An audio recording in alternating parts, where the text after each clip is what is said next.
I want to thank you all for coming to commemorate the 10th anniversary. It's a very special day, very special meaning behind the project that you're about to see.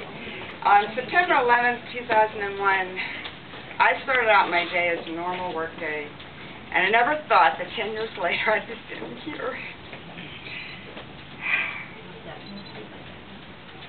And I have to say, for myself and for all the people involved and the artists who, I wasn't going to cry, jeez.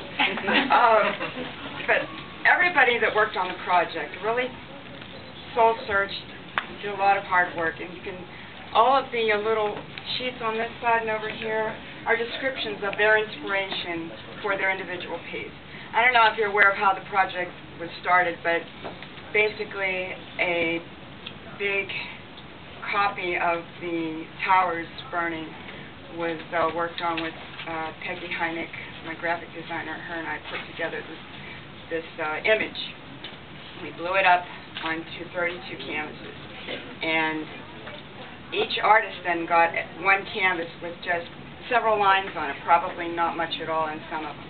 And from the little bit of information that they got, they had to create something to commemorate the events of 9/11.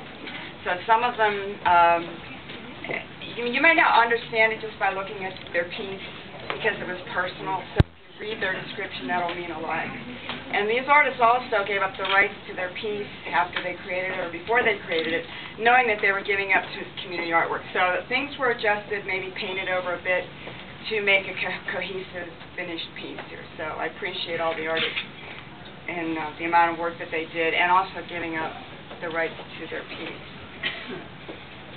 Okay. If you haven't seen the artifact, around the corner here is a section of one of the Twin Towers. And this was brought here today from the Bezetta Police Department, or Fire Department. Captain Brian Taylor and Chief Dennis Lewis brought it up for us today. So this will only be here today. And this is from, they secured it from the 9/11 Port Authority. Port Authority. It's a 250-pound section of steel beam. I also wanted to thank all the artists once again. Trumbull Art Gallery for letting us use this as a venue to showcase the piece. We really appreciate their help. The Community Foundation and the Trumbull Community Foundation sponsored us, so they've been just the parent company to my group, Community Artwork, so they've been a tremendous help in nurturing us along. My committee, I wanted to thank for all the help they've done. So everything you see here, the cards, the curtains, organizing the food, so they really did a lot of work. I appreciate all their help. John Fillion is the photographer that took the shots of the individual pieces for the poster and put together the poster. So there are posters for sale, we'll have a sample of the poster going up here after we do the unveiling. So you can buy the posters in the gift shop there. And Peggy Heineck was our graphic artist that did the image for the 9/11. And also for my husband, for putting up with me for the last year. Becoming more involved as time went on, even to the last minute today. He's still running around crazy. So there was an interview. I just wanted to close by saying I saw an interview. I was watching 9/11 specials all week long, especially this weekend. And the thing that stuck in my mind, there was the supervisor of the new 9/11 memorial was being interviewed.